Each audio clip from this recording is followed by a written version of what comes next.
Assalamualaikum warahmatullahi wabarakatuh. Perkenalkan, nama saya Rahmawati Junita, mahasiswi Universitas Pancasakti Bekasi dari Prodi Pendidikan Bahasa Inggris dengan NIM 18821500056. Di sini saya akan menjelaskan tentang materi perkembangan peserta didik anak usia dini, yaitu mata kuliah tentang perkembangan peserta didik dengan dosen pengampu Dr. Rita Aryani, MM.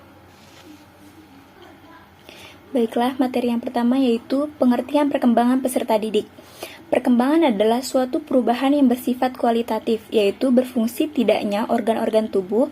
Perkembangan dapat juga dikatakan sebagai suatu urutan perubahan yang saling mempengaruhi antara aspek-aspek fisik dan psikis yang merupakan salah satu kesatuan yang harmonis.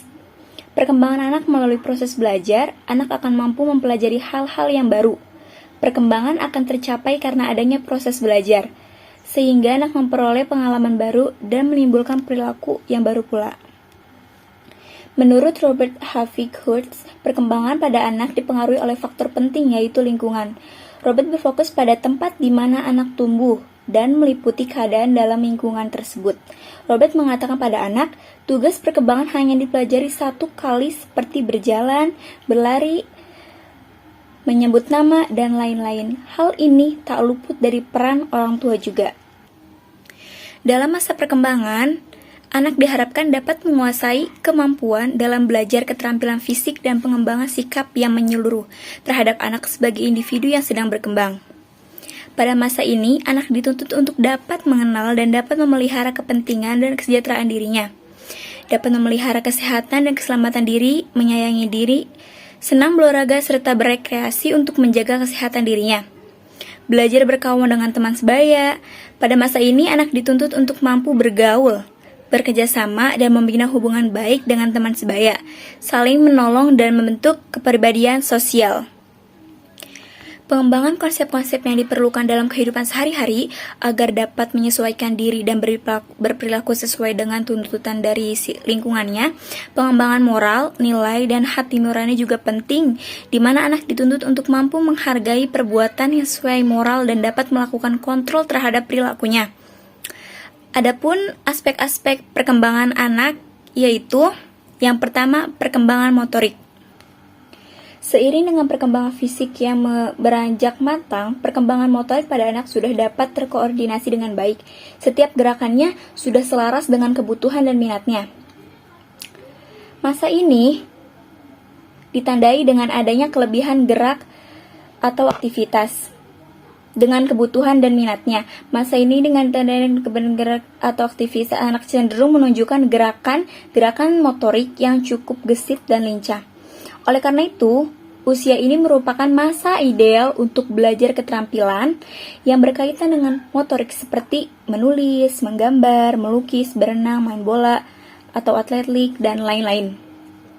Yang kedua, perkembangan berpikir atau kognitif. Dalam kehidupan, anak dihadapkan kepada persoalan yang menuntut adanya pemecahan. Menyelesaikan suatu persoalan merupakan langkah yang lebih kompleks pada diri anak. Sebelum anak mampu menyelesaikan persoalan, anak perlu memiliki kemampuan untuk mencari cara penyelesaiannya. Faktor kognitif mempunyai peran penting bagi kehidupan anak dalam belajar, karena sebagian aktivitas dalam belajar selalu berhubungan dengan masalah mengingat dan berpikir. Yang ketiga, yaitu perkembangan bahasa.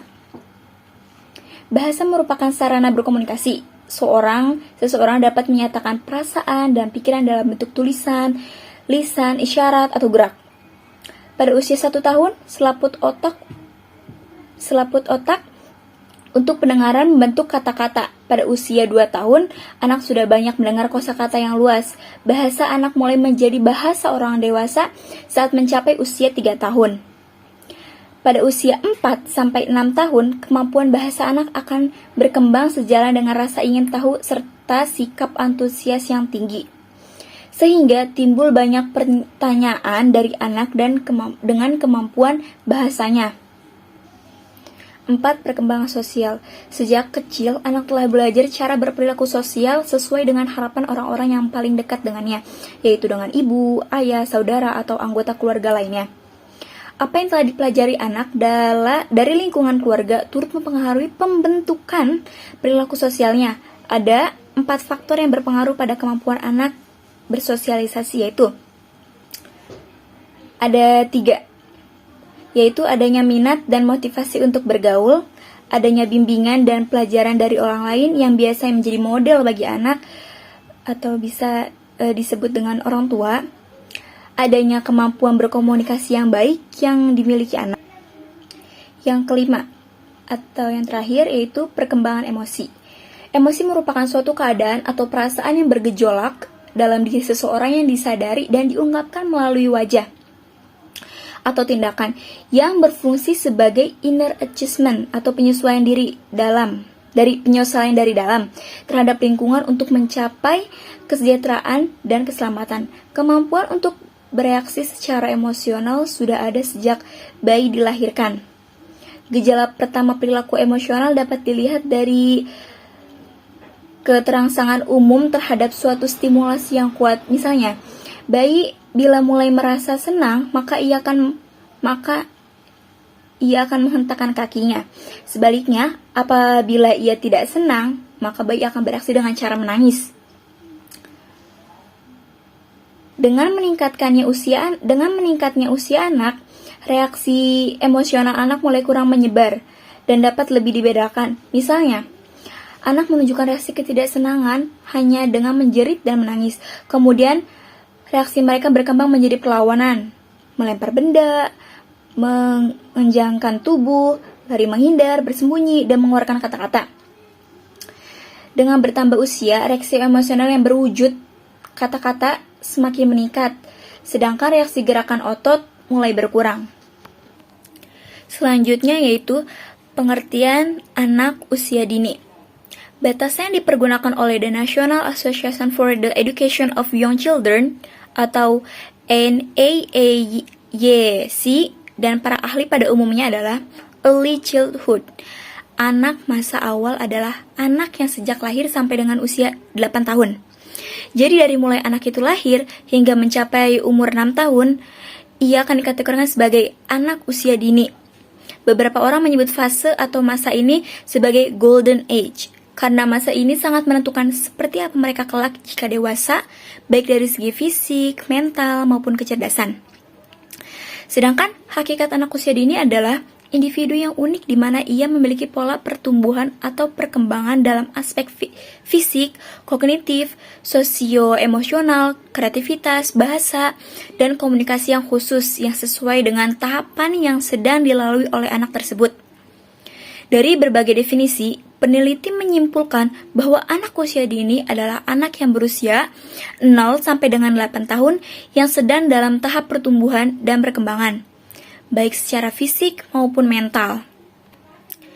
Adapun beberapa hal yang dapat dilakukan untuk merangsang perkembangan anak secara optimal yaitu dengan ajak berbicara dengan bahasa yang baik dan benar, sekalipun ia masih bayi, terus jawab pertanyaan anak sekalipun pertanyaan ini terbilang konyol atau mengulang-ulang. Selanjutnya, bacakan buku dan jadikan hal itu sebagai rutinitas. Dan ajak anak lebih banyak bernyanyi untuk mengenalkan pada kosakata baru maupun menaikkan mood anak tersebut. Selanjutnya, pada masa anak yang sudah lebih besar, ajarkan ia untuk melakukan tugas sederhana seperti membereskan mainan, agar ia dituntut untuk bertanggung jawab. Selanjutnya, dukung anak untuk bermain dengan teman-temannya untuk mengembangkan kemampuan sosialnya, seperti berinteraksi dan lain sebagainya. Yang terakhir, ajarkan anak untuk disiplin dan konsisten dalam mengerjakan sesuatu.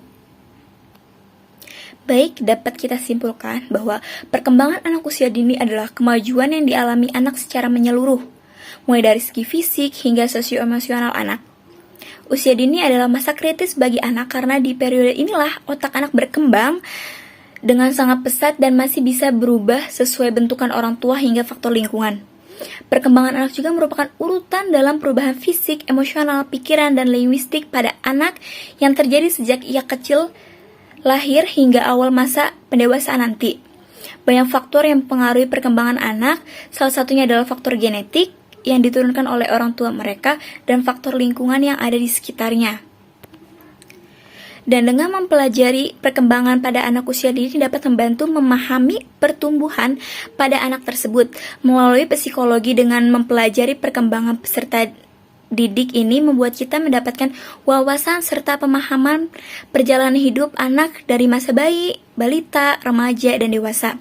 Maka dari itu sangat penting bagi kita, terutama untuk calon orang tua kelak, untuk mempelajari dan menguasai bagaimana perkembangan seorang anak dari bayi hingga dewasa. Karena peran orang tua sangatlah penting, di mana dengan bimbingan orang tua dapat mempengaruhi bagaimana perkembangan anak tersebut. Faktor lingkungan juga tak kalah penting karena sebagian karakter anak dapat dibentuk dari lingkungan, dari bagaimana ia bersosialisasi dengan orang lain. Hal ini haruslah diperhatikan karena lingkungan yang baik akan membentuk karakter anak yang baik, dan begitupun sebaliknya, apabila lingkungan yang buruk maka karakter anak juga bisa berdampak buruk, seperti bergaul dengan anak yang tidak menjaga sopan santun dan kurangnya didikan akhlak yang baik. Oleh karena itu, kita haruslah memperhatikan dan menerapkan proses-proses perkembangan pada anak, sehingga kita dapat mengetahui setiap pertumbuhan pada anak sesuai tahapan pada umumnya. Karena perkembangan anak yang baik akan menjadikan anak tersebut bibit generasi masa depan yang baik, yang bisa membuat perubahan-perubahan yang baik pada negara. Maka dari itu, perkembangan anak usia dini haruslah selalu diperhatikan karena akan berpengaruh terhadap pertumbuhan dan terbentuknya karakter pada anak tersebut.